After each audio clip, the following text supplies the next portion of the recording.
welcome back to the West Virginia Commonplace. This week we are going to dive right into projectors. We've done the streaming services, we've done the video game streaming services, so it's time to get started on the projectors, the next piece to this puzzle. Before you get by a projector, there's a few little terminologies you should know. Contrast ratio is the difference between the light and dark on the screen expressed by a number. If you take the brightest white on the screen and the darkest black and compare the luminous, you get the contrast ratio. That's important, highly important. Resolution is the number of dots or pixels used to display an image. That goes into resolutions like 720, 1080, and 460. When you're shopping for these things, you got to find one that's going to be easy to use, or if you're not technical with one, you don't need one that presentation people would use, like business people would use. You can usually pick a fairly good one by either picking a DLP or getting a 3 LCD. The next thing you want to check into, which is the hardest thing for most people, is getting a wireless or wired projector. I prefer wireless because it gives you the option to go more places. Wired, if you're outside with it as a little movie event in the backyard or something, that would be fine also. And then also you got to check on the connections with it. You need to make sure that bad boy has a USB, VGA component, HDMI, and a display port. Outside of that, with phones and things like that, like iPhones, there's a special adapter to connect that to. And also you can look at the other idea that goes along with those connections is, do you want one that's got built-in Android or not, or has some type of file system? Next, you need to know about the throw distance. The throw distance and the positioning. Throw distance is how far it projects onto, like how you put 100 inches. If you put 100 inches up, does that work at 6 feet out? You need to know about the image placement and adjustment. Usually those are found in the options. Once again, with some of these higher end projectors, some of them have networking, that can hook right into Wi-Fi, sort of like the Nebula capsule. And, a lot of these things to save money and time come with remote controls and stuff like that. You want to find one that, works properly for what you need it to do. The next thing, if you're using this as a home theater, you want to find one that's going to just be reliable and hold up for you. And, you want to look at the certain type of mounts and different things you would want for one. That being said, let's get on with our journey into these projectors. All right, we're going to jump right into it. There's a lot of different projectors you can use, but it's one that is kind of grabbed me by the hands, and I'm like, wow, I'm going to stay in a marriage with this one. The Nebula capsule projector by Anchor. It's the size of a can. The audio is 360 degrees, because it's obviously the shape of a can. 4-hour video play, Android 7.1. Basically, it's portable enough that you can take anywhere. It has all built-in features, for your streaming apps. So there's no issue. You just got to do a little tooling with it when it comes to opening up the Play Store. 100 inches, part of its throw. 100 ANSI lumen bulb. So, it's pretty good there when it comes to the picture quality and stuff like that. You'll get exactly 4 hours. Also doubles as a Bluetooth speaker. You'll get 30 hours on that.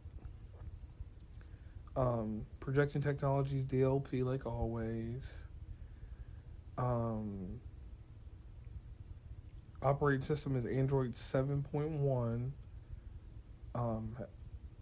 There are newer models which they have the Capsule 2, the Max for them. But this one right here, I found pretty good prices. You can connect Bluetooth speakers to it. You can do a lot with it. It's just, to me, it's the full package, because I've set it up in hotel rooms, in my travels, even at home. I use it as a personal projector in my bedroom, just as a TV. It also works very well for video gaming. It's a slight lag, sometimes depending on your internet connection. It's not the type of projector I would take to go play Smash Brothers or something like that. But overall, it is one of the best when it just comes to Wi-Fi in the home, on the go. Only weird thing with it is that some tripod things, you have to find the right tripod to go with this. If you do not get the official tripod, or you don't get a rounded circle end on your tripod, let's take a moment for our sponsor. Now, on the end of like a home theater type projector, Walmart, which a lot of people go to, has bought into the Vankio brand. Vankio projectors are they're very inexpensive. They are very good in dark areas. I would recommend a Vankio projector if you're just setting up something for the house, like a movie night type deal. To me, they're considered fairly good, and the models vary. With those usually come with a carrying case, et cetera, et cetera. For the $179 price tag for them, they are amazing. The only downside to them, though, is if you're going to use any of those type of projectors during the day, instead of having a white screen, I'd have a black screen. It makes visibility and everything fine, and it just works out better. The mirror projector, micro projector, the Element series, those are pretty good projectors. Also, they are good. You can connect smartphones, laptops, your GoPro, media streamers, and games to it. Where it differs from the other projectors is that you have to actually have some type of source going to it for it to project things. Like an example is with most of the Vankios, and especially with the Nebula Capsule. Nebula Capsule, you use Android, so it has a build for everything. And with the Vankios, they have a source so that if you plug a flash drive or hard drive to it, there's an interface to get to these type of things. The low end, the mirror projectors, you have to have your source, so like a laptop hooked into it, feeding it video to the projector. That's how that kind of works. And it has built-in speakers on certain models that are fairly good. Decent rechargeable battery. The model that I started out with was an M40. With them, though, on their packaging and everything, they let you know exactly what the projector is good for. The one that I just mentioned is, good for small groups, dark spaces, and it projects up to 50 inches. You can find quite a bit of different Pico projectors as this category, has in it on Amazon that are dirt cheap, but something about their quality, mind you though, with having to carry all the extra wires and different types of adapters, it may kind of turn some people off, but me personally, you just hook an HDMI cable into it and hook it up to whatever you're doing. It's very useful for video games if you want something very compact and you got your systems. This one, along with the Nebula Capsule, run off of just normal, charge it, and then you can run off that battery. So that works out pretty good for them. other projectors and stuff that you can use, they carry cords and stuff like that. But if you want something that's truly on the go and you only have access to a limited amount of electrical outlets when you're setting up stuff, you could basically set up a gaming night or something outside just like that. And you got 2 to 4 hours on these things.